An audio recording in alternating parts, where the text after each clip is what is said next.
How to share notes to Instagram Reels and post. Hello everybody, welcome back to our channel.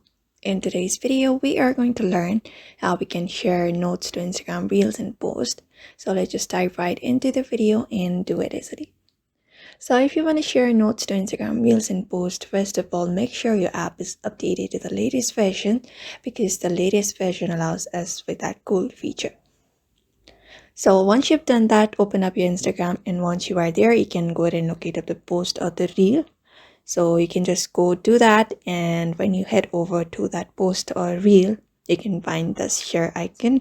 You can use this option, and when you do that, you'll be finding this menu pop up.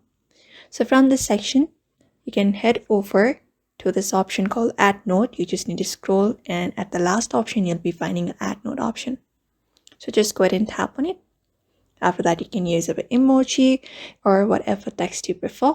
For now, I am using, let's say, this emoji. After that, just go ahead and tap on share, hit share, and you'll be finding a note right here.